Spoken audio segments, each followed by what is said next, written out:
Welcome, dear friends.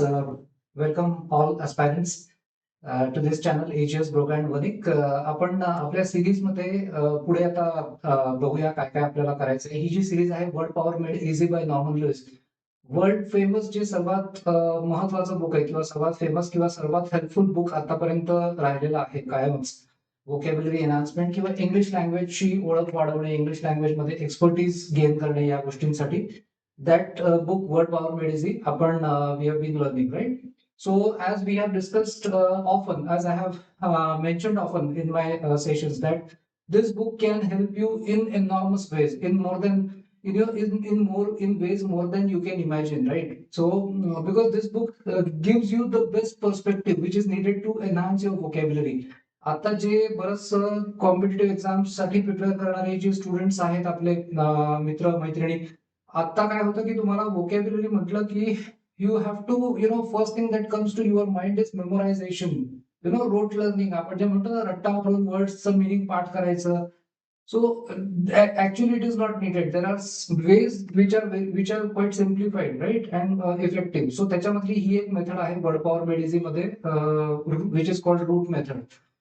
आपण याच्यामध्ये काय करतोय, what we have adopted and what we will continue to adopt is the methodology by which we learn ideas, right? Word conveys certain ideas, hai na? So in this series we learn not by meanings of words but through meanings of the ideas words represent, right? याला आपण theme based vocabulary learning सुद्धा म्हणू शकतो, है ना? So आजच्या याच्यामध्ये आपण without any further ado let's begin. Once again, welcome to AGS Broka and Manik. I am excited to be with you. So बघूया आता आज काय आपल्याकडे. Right. So we have here today we are going to start with session 13. Okay. आता आपण पहिली गोष्ट एक अशी बघायची आहे की आपल्याला okay. So in this we have so session 13 मध्ये आता आपल्या पुढे काय आहेत वर्ड्स कोणते. तर again as we keep doing every day, as we keep doing in every session, we will go with origins and related words, right? पहिलं म्हणजे ओरिजिन.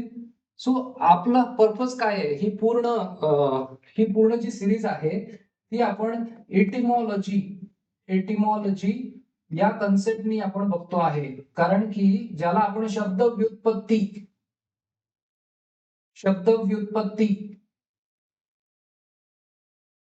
है ना. सो एखादा शब्द कसा तयार झाला, त्या शब्दाचं मूळ कुठलं होतं, त्या शब्दाचे मिनिंग नंतर कसे बदलत गेले, ही जी प्रोसेस आहे त्याला आपण एटिमॉलॉजी म्हणतो. सो एटिमॉलॉजी या वर्डची सुद्धा एक एटिमॉलॉजी आहे, राईट? सो आता याच्यामध्ये काय आहे, एटिम आणि लॉजी असं याचं बायफर्केशन आहे. सो एटिम इज वर्ड ओरिजिन आणि logy is logos study. So आता पहिल्यांदा आपण बघूया cutting in and cutting out. Cutting in and cutting out.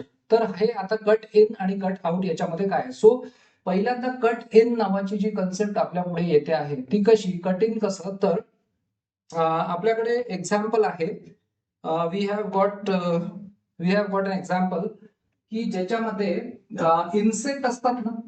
So इन्सेक्टची body कशी असते, एक तर हेड असतं, डोकं, त्याच्यानंतर एक थोरॅक्स नावाचा एक पोर्शन असतो, मानेचा पोर्शन आपण म्हणू शकतो, आणि मग खालचा पार्ट ऍबडोमेन अशा अर्थी आपण म्हणू शकतो इन्सेक्ट मध्ये. सो ते सेगमेंटेड असतं किंवा कट इन, जणू काही असे कट इन केलेले आहेत अशी आपल्याला ती बॉडी दिसत असते इन्सेक्टची स्ट्रक्चर आपण केलं तर. सो इथे आपल्याला बघायचं आहे आता काय काय आहे. Flies, bees, beetles, wasps and other insects. Flies माशा, बीज मधमाशा, बिटल्स भुंगा, वास्प्स इतर काही किडे कीटक, कृमी कीटक and other insects are segmented असतात ते, है ना. त्यांच्या शरीरामध्ये असे सेगमेंट्स असतात. सेगमेंटेड क्रिचर, हेड असतं, थोरॅक्स असतं आणि abdomen. Where these part join, जिथे जिथे हे पार्ट जॉईन होतात एकमेकांना, हेड आणि थोरॅक्स, ते एका सेगमेंटच्या मार्फत जॉईन होत आहे असं दिसतं. There appears to be the imaginative eye. There appears to the imaginative eye. आपल्या इमॅजिनेटिव्ह आयला एक असं दिसतं की जणू काही स्ट्रक्चर कटिंग केलेलं आहे, कट इन झाले structure of the body. Hence the branch of zoology, है ना, झुऑलॉजीची अशी branch dealing with insects is aptly म्हणजे काय, अगदी योग्यपणे, ऍप्ट म्हणजे योग्य, योग्यपणे नेम्ड एंटमॉलॉजी. एंटमॉलॉजी याच्यामध्ये काय बरं, हा शब्द कसा आला, E N. En means from Greek, en means in, en means in आणि TOM टोम म्हणजे कटिंग. सो टोम म्हणजे कट आणि एन मीन्स इन. सो जणू काही कट इन झाली आहे बॉडी. सो एंटमॉलॉजी आणि logy comes from logos. So याच्यानंतर बघूया आपल्याकडे कुठला वर्ड आहे और पुढचा पार्ट कोणता आहे बघू. Adjective is entomological, right. Adjective काय आहे? Entomological. Just wait, just give me 1 second. Wait. Okay, all right. हा, सो ऍडजेक्टिव्ह काय आहे? Entomological, right. Entomological. The word insect. आता पुढचा वर्ड आहे insect. Makes the same point आहे इन्सेक्ट वर्ड मध्ये, सेम पॉइंट आहे. आणि तो कुठला आहे? It is built on Latin. Just wait, just 1 second. Wait. Okay,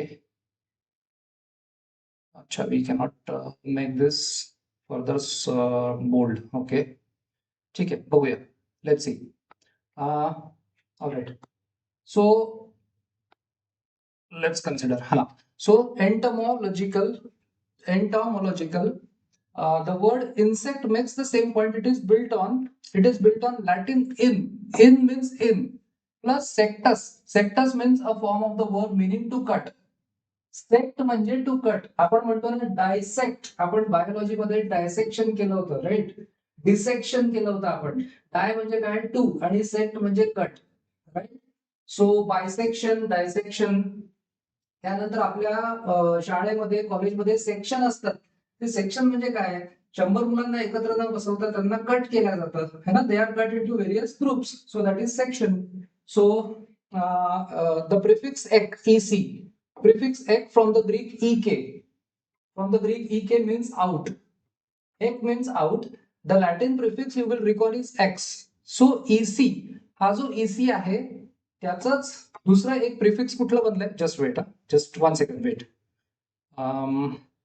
okay,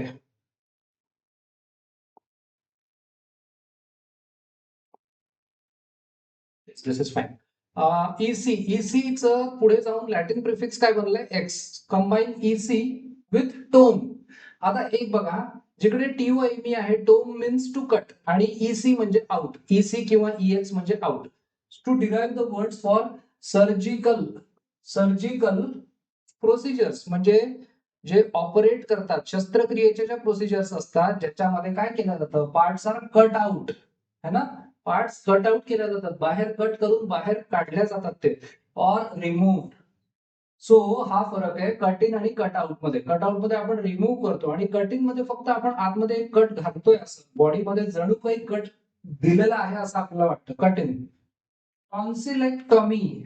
so tonsillectomy is the टॉन्सिल्सच्या रिमूव्हलची प्रोसिजर. अपेंडेक्टमी, द अपेंडिक्सच्या रिमूव्हलची प्रोसिजर.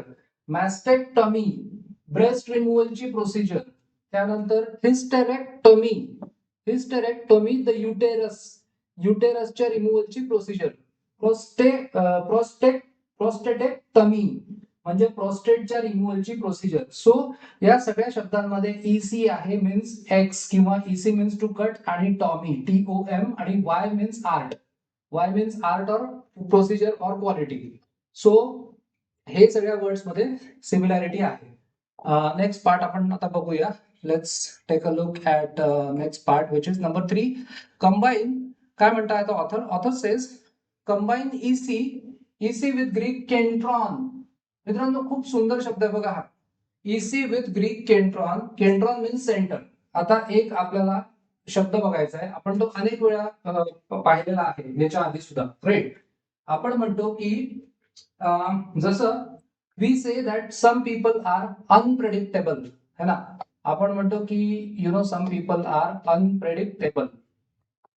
आता अनप्रेडिक्टेबल असणारे लोक, है ना, जे आपण म्हणतो की कसे असतात, तर ते लोक अनप्रेडिक्टेबल असतात.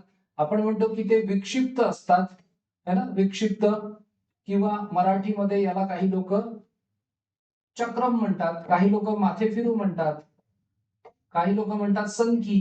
या सगळ्या लोकांमध्ये, या सगळ्या वर्ड्समध्ये सिमिलॅरिटी काय आहे? तर त्या माणसाचं बिहेवियर अनप्रेडिक्टेबल असतं, त्याचं बिहेवियर अनयुज्युअल असतं, त्याचं बिहेवियर एक्सेंट्रिक असतं.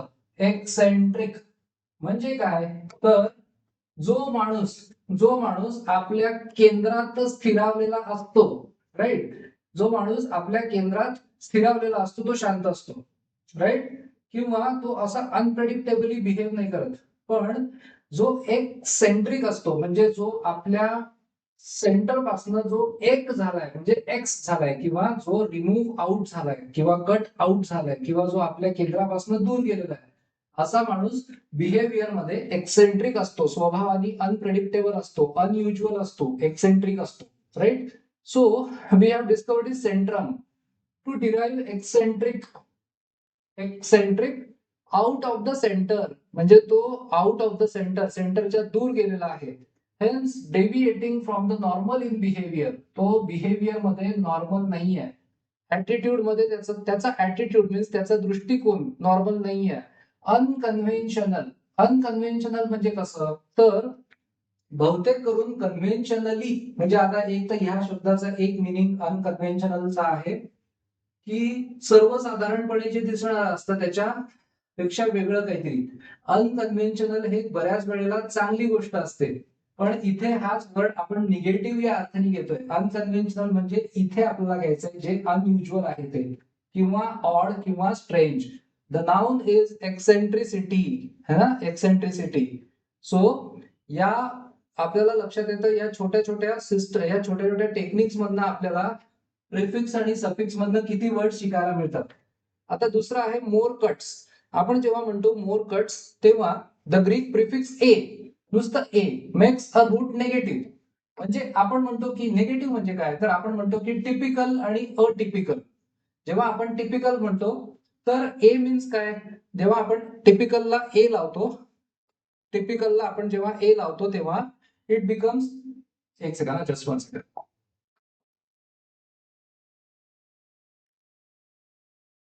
हा, सो ओके, सो टिपिकल जर का हे असेल, दिस इज टिपिकल. सो आपण इथे जर का म्हटलं, अटिपिकल म्हणजे काय होईल? सो अटिपिकल म्हणजे बऱ्याच वेळेला हे जे ए आहे प्रिफिक्स, हे जे ए आहे दिस वर्क्स ॲज नॉट, म्हणजे नॉट टिपिकल. सो या ठिकाणी हे नॉटचा रोल प्ले करत आहे हे प्रिफिक्स. पण असं पण एक आहे की त्याची ही पण एक गोष्ट आहे की बऱ्याच मुलांना कन्फ्युजन का होतं, तर हा जो प्रिफिक्स ए आहे सगळीकडे तोच रोल प्ले करत नाही. अटिपिकल म्हणजे नॉट टिपिकल, पण अफ्रेश म्हणजे काय? तर अफ्रेश म्हणजे जो फ्रेश आहे असा. इथे ए मीन्स नॉट असा अर्थ होत नाही, असा अर्थ होत नाही, right? That is the essence. म्हणून अफ्रेश म्हणजे समथिंग विच इज फ्रेश. म्हणजे इकडे हा जो प्रिफिक्स ए आहे याला अजून सपोर्ट करतोय, पण अटिपिकल शब्दामध्ये हा ए आहे पुढच्या पार्टला अपोज करतोय. हे लक्षात घ्यायचंय. हे जर लक्षात आलं तर आपल्याला व्होकॅब्युलरी एनहान्समेंट सोपी होते. आता आपण म्हटलं अटॉप. अटॉप म्हणजे आता हे लॉजिक वापरलं आपण, हे लॉजिक वापरलं अटिपिकल त्याप्रमाणे, तर अटॉप म्हणजे अपोजिट ऑफ टॉप. पण तसं नाहीये. अटॉप म्हणजे इकडे हा वर्ड, हे जे प्रिफिक्स आहे ए, हे या वर्डला सपोर्ट करत आहे. अटॉप म्हणजे माउंटन अटॉप मीन्स टॉपला. सो हे लक्षात ठेवायचंय की एकच प्रिफिक्स एका वर्ड मध्ये अपोजिट ऑफ असा रोल प्ले करू शकतो, आणि तेच प्रिफिक्स दुसऱ्या एका वर्ड मध्ये सिमिलर टू किंवा increasing the intensity of, exactly opposite roles आहे. बघा, दोन प्रिफिक्स, एकाच प्रिफिक्सचे दोन वर्ड्स मध्ये एक्झॅक्टली अपोजिट रोल्स आहेत. हे जर का कळलं तर आपल्याला व्होकॅब एनहान्समेंट आपली फार पटकन व्हायला लागते. ओके, आता आपण पुढे बघूया आपल्याकडे काय काय आहे. कंबाईन इसी विथ ग्रीक केंट्रॉन हे झालं. नाव we have okay, so ec with Greek kentron हे झालं. Okay, more cuts. A makes a root negative the atom. A आणि टीओएम, ए आणि T O M atom was so named at a time when it was considered the smallest possible particle. सर्वात smallest particle एखाद्या मॅटरचा कोणता असतो? Atom. ऍटमच्या आणखी खाली छोटा आपल्याला काही करता येत नाही. सर्वात स्मॉलेस्ट आहे ऍटम. ऑफ एन एलिमेंट, एखाद्या एलिमेंटचा सर्वात smallest particle, that is one that could not be cut away any further, त्याच्या पुढे अजिबात कट करता येत नाही, म्हणून ए टीओएम, टॉम म्हणजे cut, so something which cannot be cut, अशा अर्थाने हा ए इथे काम करतोय. राईट? जसं atypical, something which is not typical, तिथे जसा काम करत होता तसाच काम ए इथे पण करतोय. Something which cannot be further cut, atom, atom. So one that could not be cut further, we have long, पुढे जाऊया आपण, we have long, next, long since split the atom. त्याच्यानंतर ते author says we have long since split the atom. आपण ऍटमला split केलेलं आहे with result as in most technological advances, both good and evil. Good and evil म्हणजे कळलं ना काय, की टेक्नॉलॉजीचा वापर चांगल्यासाठीही केलेला आहे आणि ऍटमला स्प्लिट करणं पुढे आपण इव्हिल, दुष्ट कामासाठी पण केलेलं आहे. मला वाटतं सगळ्यांना कळतंय ऑथर कोणत्या घटनेकडे आपलं लक्ष वेधत आहे. All of you know, right? So the adjective is atomic. त्यानंतर द ग्रीक प्रिफिक्स ॲना. आता हे जे ANA आहे, ana has a number of meanings. बघा, प्रिफिक्सचं एकच मिनिंग नसतं. जसं रूटचे पण मल्टिपल मिनिंग्स असतात, सफिक्सचेही मल्टिपल मिनिंग्स असतात, तसंच प्रिफिक्सचेही मल्टिपल मिनिंग्स असू शकतात आणि असतात बरेच वेळेला. So one of which is up. ॲनाचं एक मिनिंग आहे up, as in anatomy, right? Anatomy. So anatomy मध्ये आपण काय करतो, anatomy, cut up. Cut up कशाला कटअप करतो आपण, तर एखाद्या शरीराला. Originally the cutting up of, originally the cutting up of a plant or animal to determine its structure, त्याची रचना शोधून काढण्यासाठी. म्हणून later the bodily structure itself. म्हणून अनाटॉमी हा जो एक विषय असतो मेडिकल सायन्सच्या मुलांना, सो शरीर रचनाशास्त्र असं त्याचं नाव आहे या विषयाचं. शरीर रचनाशास्त्र, anatomy. So ana means up and tummy means to cut. So TOM means to cut and Y means that study. So cutting up. So study of structure, that is anatomy. Later the body, okay. The adjective is anatomical, right? Anatomical. Originally any book that was part of a larger work. हे पहा, originally म्हणजे सुरुवातीला आपण एटिमॉलॉजी म्हणतोय ना, म्हणजे एखाद्या शब्दाचा कसा कसा प्रवास होत गेला. आता एक वर्ड आहे TOME, या शब्दाचं पूर्वीचं मिनिंग जे होतं त्याच्या एक्झॅक्टली अपोजिट मिनिंग आज आहे, राईट? आता बघा, TOME, टोम म्हणजे काय, तर पुस्तक. TOME, टोम या शब्दाचा अर्थ आहे पुस्तक. आता आपल्याला एक काम करायचंय, या शब्दाचा प्रवास कसा झाला बघा. Any book that was part of a larger work of many volumes, म्हणजे एखादं जे पुस्तक असेल ज्याचे भरपूर व्हॉल्युम्स आहेत, त्याच्या एका पार्टला टोम म्हणायचे. कारण की टोम म्हणजे आपण म्हटलं कट, सो भरपूर व्हॉल्युम्स मधनं छोटा पार्ट कट केला तर तो बनायचा tome. Etymologically a part cut from the whole, कारण की टोम म्हणजे काय, कट. सो तुम्ही हे लक्षात ठेवू शकता, पुस्तक TOME, टोम म्हणजे पुस्तक, याचं मूळ मिनिंग काय होतं, कट. कट म्हणजे काय, cut up from a whole, cut up from a large part. पण आता ऑथर म्हणतोय की आज काय झालंय, आज या पुस्तकाचं मिनिंग, या वर्डचं मिनिंग बदललंय.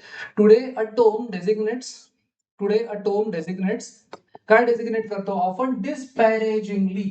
डिस्पॅरेजिंगली म्हणजे काय, तर या शब्दाची थट्टा केली जाते, म्हणजे थट्टेच्या स्वरूपात किंवा चेष्टेच्या रूपात किंवा अपमान करण्याच्या उद्देशाने. सो डिस्पॅरेजिंगली म्हणजे मॉकिंगली, मॉकिंगली किंवा बेलिटलिंग म्हणतो ना आपण, बेलिटलिंग म्हणजे एखाद्याला खाली बघणं.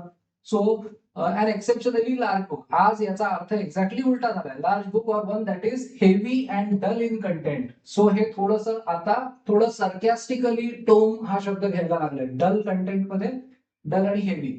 Okay, the Greek prefix dika. Dika means into, combines with tome, means to cut, to construct dichotomy or dichotomy. So dichotomy is a splitting into, दोन मध्ये भाग करणं, that is dichotomy. A technical word used in astronomy. So astronomy मध्ये हा वापरला जातो शब्द. Astronomy is खगोलशास्त्र. तुम्ही बघा, वाय जे वर्ड संपतात, वाय मध्ये जो वर्ड संपतो तो काय असतो, ऍबस्ट्रॅक्ट नाउन असतो. आणि वाय मीन्स काय, it is a practice, you may say. किंवा इट इज अ प्रोसिजर, किंवा you may also say it is area of specialisation असंही म्हणता येईल, एखाद्या गोष्टीचा अभ्यास. सो बायोलॉजी, एखाद्या विषयाचं नाव पण वायनी एंड होतं. जसं एखाद्याची क्वालिटी आपण म्हणतो निगेटिव्ह किंवा पॉझिटिव्ह, ती पण वायनी एंड होते. ऑनेस्टी, क्रुएल्टी, असे वाय या सफिक्सनी एंड होणारे बरेच शब्द आहेत. Astronomy, biology, botany and the science of logic, या सगळ्या याच्यात डायकोटॉमी हा वर्ड यूज होतो. It is also employed as a non-technical term. Non-technical term as when we refer to the dichotomy in the life of a man. Dichotomy बघा, आता काय म्हणतात, dichotomy in the life of man. आपल्याला हे तर माहिती आहे, डायकोटॉमी म्हणजे दोन. आता एखाद्या माणसाच्या आयुष्यात हे दोन भाग कसे आहेत, तर एक तर काय आहे, तो एक गव्हर्नमेंट क्लर्क आहे. ऑल डे, दिवसभर तो काय गव्हर्नमेंट क्लर्क म्हणून काम करतो, आणि night school teacher after working hours. So that is his life is in a sense split into two parts. The verb is dichotomize, IZE. So verb चे जे मल्टिपल सफिक्सेस आहेत त्याच्यामधलं IZE हे आहे dichotomize. Dichotomize adjective is dichotomous. OUS हे adjectival suffix आहे. OUS means full of dichotomy, that is dichotomous. त्यानंतर आपण बघूया पुढे आपल्याकडे काय येत आहे. डायकोटॉमस थिंकिंग इज द. आता डायकोटॉमस थिंकिंग म्हणजे काय. आता इकडे एक बघा, ऑथरनी कसं नॉर्मल न्यूजची एक पद्धत आहे. This book has got a lot of humour in it. बराचसा विनोदी विनोदी गोष्टींचा किंवा पद्धतींचा वापर करून याच्यामध्ये एक्सप्लेन करून दिल्या गेल्या गोष्टी आपल्याला. सो काय म्हणतात ते, डायकोटॉमस थिंकिंग म्हणजे काय, is the sort that divides everything in two parts. प्रत्येक गोष्टीला दोन भागांमध्ये बघणं, हे डायकोटॉमस थिंकिंगचं एक म्हणजे डायकोटॉमस थिंकिंगचा मिनिंग. गुड अँड बॅड, चांगलं वाईट, काळं पांढरं, डेमोक्रॅटिक आणि रिपब्लिकन जे दोन पक्ष आहेत अमेरिकेमध्ये, एटसेट्रा. अँड अननोन विट म्हणजे हजरजबाबीपणा. विट म्हणजे ज्याच्याकडे हजरजबाबीपणा असतो, विनोद बुद्धी असते. तर अशा कोणीतरी काय म्हटलंय, has made this classic statement about dichotomous thinking. आता बघा कसा याच्यामध्ये बघा कसा ह्युमर किंवा विनोद कसा आहे याच्यामध्ये. There are two kinds of, म्हणजे ऑथर म्हणतोय की दोन प्रकारचे लोक असतात. There are two kinds of people. आणि परत त्याच्यामध्ये एक काइंड काय म्हणतोय तो, those who divide everything into two. Already दोन प्रकारचे लोक असतात म्हणतो. पहिल्या प्रकारामध्ये लोकच असे असतात की जे दोन मध्ये डिवाइड करतात प्रत्येक गोष्टीला, and those who are not, who do not. So imagine a book, a complicated or massive report or some other elaborate document. Elaborate म्हणजे काय, जे डिस्क्रिप्टिव्ह आहे, बरंचसं डिस्क्राईब केलेलं आहे. नाउ फिगरेटिव्हली म्हणजे रूपकात्मकरित्या, cut on or through it so that you can get to its essence. एखाद्या पुस्तकाचं सार किंवा एखाद्या पुस्तकाचं essence, the very heart of the idea, the very heart of the idea contained in it. What you have is an epitome, right? Epitome म्हणजे काय, एखाद्या गोष्टीचा इसेन्स, एखाद्या गोष्टीचं सार, राईट. हा शब्द बरेच वेळेला कॉम्पिटिटिव्ह एक्झाम्स मध्ये येतो. याच्यातलं जे एपी आहे, हे जे एपी आहे ते काय आहे, on or through, right. Epi means on or at heart of the idea. So epi आणि टमी, कट. सो एपिटमी या शब्दाचा मिनिंग आहे सार किंवा एखाद्या गोष्टीचा इसेन्स. आता बघा पुढे आपल्याकडे आहे, next we have is number 7, a condensation of the whole. म्हणजे पूर्ण जे आहे, एखादी संकल्पना एवढी असेल त्याचा आपण सार काढलं तर एपी म्हणजे काय, एपी म्हणजे ऑन किंवा upon. So this whole idea is cut on or upon this small part. So TOME plus epitome. So an epitome may refer to a summary, एखाद्या गोष्टीची समरी, एखाद्या गोष्टीचं सार. कंडेन्सेशन, छोटं करणं, लहान करणं, एखाद्या गोष्टीला कंडेन्स करणं, है ना, एखाद्या गोष्टीला कमी करणं, त्याचं समरी सांगणं, त्याचं संक्षेपात त्याचं सार सांगणं. और अब्रिजमेंट हा पण वर्ड सेम आहे. एखादी गोष्ट छोटी करणं, कंडेन्सेशन पण सेम आहे. एखादी गोष्ट छोटी करणं, कंडेन्स करणं, अब्रिज करणं of language, as in let me have an epitome of the book. म्हणजे या पुस्तकाचा मला सारांश सांग, या पुस्तकाचा मला सार मला सांग. Give me the epitome of his speech. त्यांनी जे स्पीच दिलं ते पूर्ण नको सांगू, मला फक्त त्याचा सारांश किंवा सार मला समजावून सांग. So that is the idea in epitome. More commonly, epitome and the verb epitomize. Verb epitomize are used in sentences like she is the epitome of kindness. म्हणजे आता ह्या सेंटेन्स मध्ये हे जे एपिटमी आहे, या सेंटेन्स मध्ये एपिटमीचा मीनिंग आहे की ती एक जिवंत उदाहरण आहे. कारण की काइंडनेस हा जो गुण आहे त्याचा आपल्याला सार बघायचा असेल किंवा तो गुण बघायचा असेल तर ती उत्तम उदाहरण आहे. She is the epitome of kindness. For that one act epitomizes her philosophy of life. If you cut everything else, if you cut everything else away to get essential part, that part is representative cross section. म्हणजे सगळं तुम्ही cut करून टाकलं आणि फक्त essential part तुम्ही ठेवला तर जे उरतं त्याला एपिटमी म्हणतात. म्हणजे थोडक्यात मोठ्याचं सार असतं ते लहान असतं. So that is representation or summary or gist or essence. Right.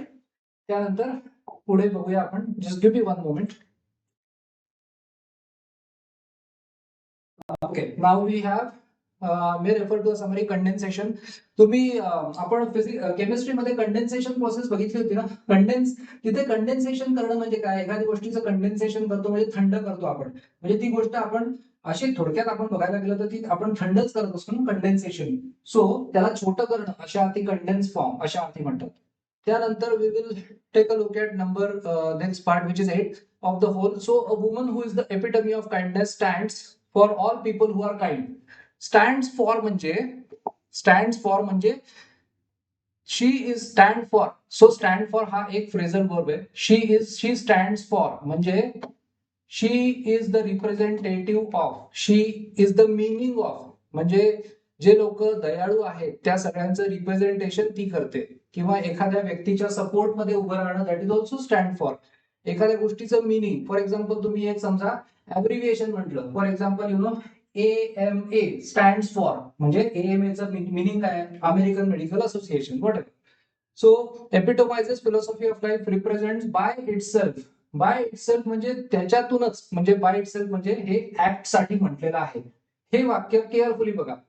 An act that epitomizes a philosophy of life represents by itself.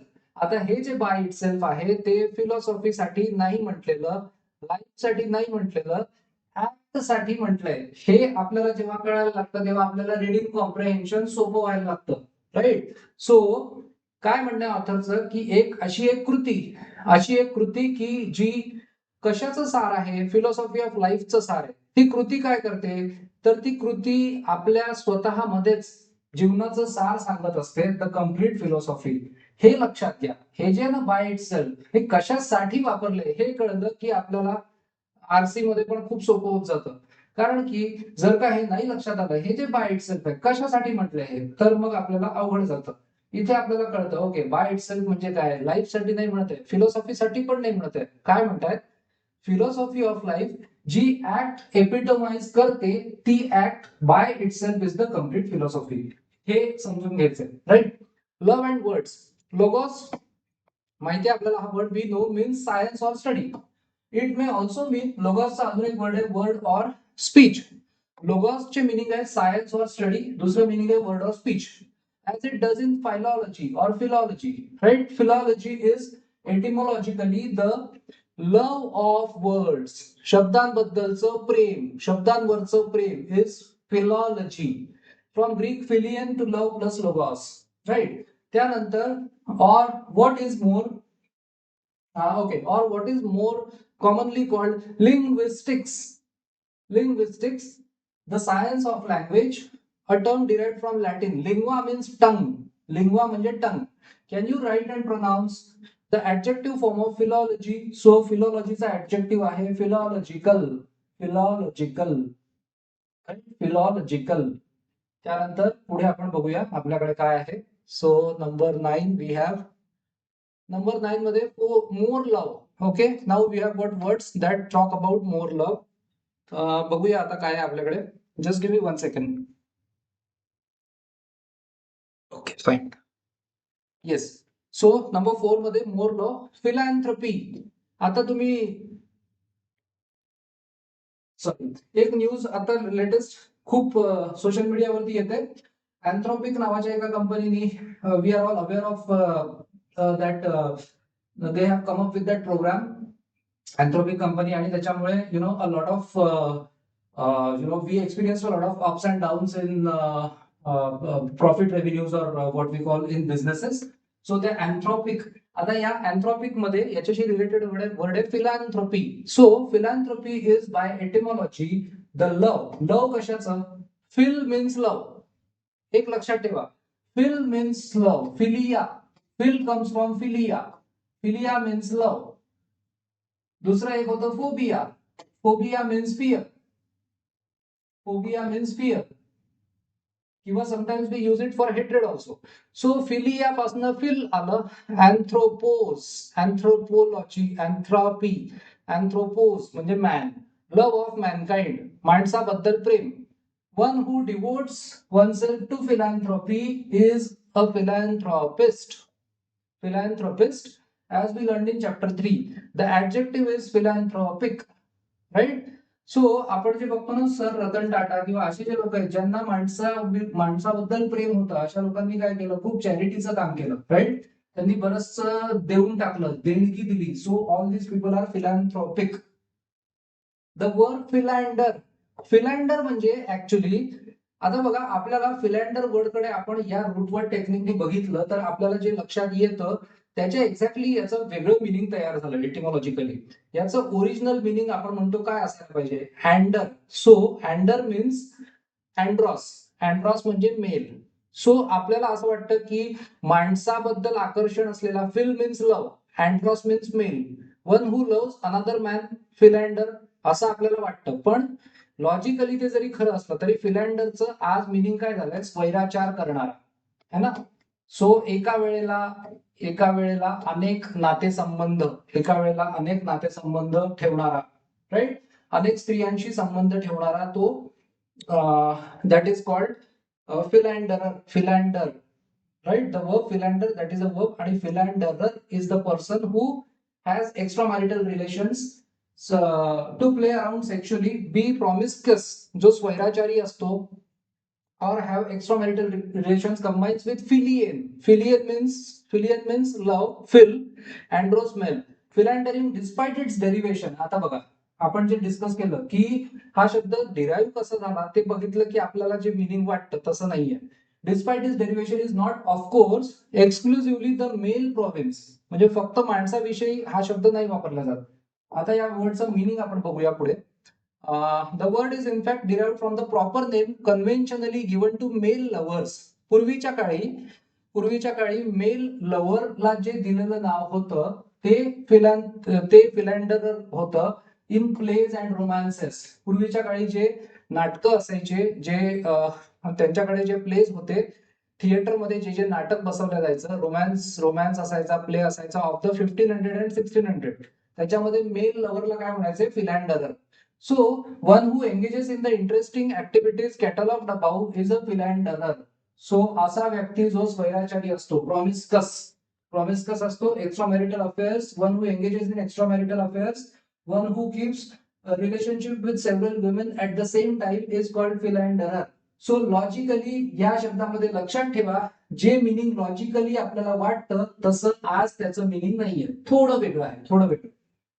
त्यानंतर बाय एटिमॉलॉजी फिलॉसॉफी, फिल आणि sophos. Love of wisdom, Greek sophos. Sophos म्हणजे wise. Philadelphia, अमेरिकेमध्ये एक Philadelphia नावाचं शहर आहे. So it is the city of brotherly love, बंधुत्वाची city. Greek adelphos means brother. Phil harmonic society, harmony म्हणजे आपण म्हणतो ना एक सूर, एक ताल, अशी ती harmony. Phil harmonic is the love of music और harmony. So Greek harmonia, harmonium, harmony हे वर्ड कनेक्टेड आहेत. And a filter, PHILTER, a rarely use word is a love potion. म्हणजे त्यांच्या पुरातन ग्रंथांमध्ये असं एक फिल्टर बद्दल उल्लेख होता, PHILTER. ओके, हे फिल्टर वेगळं आहे. दिस इज कॉल्ड अ लव्ह पोशन. एक असं मेडिसिन होतं की जे माणसामध्ये सेक्शुअल डिझायर तयार करायचं, right? Something which use to arouse. कोणामध्ये ते, ज्यांनी ते पोषण घेतलं त्याच्यामध्ये ती सेक्शुअलिटी अराउज व्हायची, सेक्शुअल डिझायर त्याच्यामध्ये प्रवृत्त व्हायची, किंवा तो प्रवृत्त व्हायचा सेक्शुअल डिझायर. तयार व्हायची. So from Aphrodite is Greek goddess of love and beauty. सौंदर्य आणि प्रेम यांची जी देवता आहे त्यांच्या पुरातन ग्रंथांमध्ये त्या देवतेला ॲफ्रोडिटी म्हणतात. ॲफ्रोडाईट किंवा Aphrodite, Greek goddess of love and beauty. Right. आता पुढे बघूया आपण. त्यानंतर okay, then we have 11 aphrodisiac. Aphrodisiac म्हणजे काय असतं? So aphrodisiac is an adjective as well as a noun. दोन्ही आहे हे, but a longer adjective form aphrodisiacal. Aphrodisiacal is also used. So aphrodisiac हे ॲडजेक्टिव्ह पण आहे आणि नाउन पण आहे, पण अजून लॉंगर फॉर्म ॲफ्रोडिझियाकल पण यूज केला जातो. बिब्लिओफाईल याच्यामध्ये PHIL आहे, प्रेम. Bibliography, right. सो बिब्लिओफाईल म्हणजे कोण? One who loves books as collectibles, admiring their binding. त्याला पुस्तकांचं बाइंडिंग कसं आवडतं, टायपोग्राफी कशी आवडतं, इलस्ट्रेशन त्याच्यामध्ये चित्र दिली आहेत, उदाहरणं दिली आहेत ते आवडतं, रेअरिटी त्या पुस्तकात रेअर काय ते आवडतं, etcetera. In short, a book collector or a book lover is called bibliophile. PHILE. Phile means fill, means love, lover of books. The combining root is biblion. Biblion means book. Anglophile means a person. Phile means love. Anglo means English. A person admires and is fond of the British people. British लोकांवरती ज्याला प्रेम वाटतं तो अँग्लोफाईल. British people, customs, त्यांच्यातल्या रूढी परंपरा, culture etcetera याच्याविषयी प्रेम करणारा, याच्यावर प्रेम करणारा Anglophile. Combining root is Latin. Anglus means English. आंग्ल मीन्स इंग्लिश, राईट. तसंच लॅटिन मध्ये Anglus means English. Words and how they affect people. Words लोकांना अफेक्ट कसे करतात. Semanticist is professionally involved in semantics. Semanticist कोण असतो? जसा फिजिसिस्ट कोण असतो, जो फिजिक्स मध्ये एक्सपर्ट असतो, फिजिक्सचा अभ्यास करणारा. सिमॅन्टिसिस्ट कोण असतो? Professionally involved in semantics. Semantics means the science of meaning. Adjective is semantic और सिमॅन्टिकल. आपण याचं मिनिंग बघूया. सिमॅन्टिक्सचं मिनिंग काय आहे? So the meaning is semantics like orthopaedics.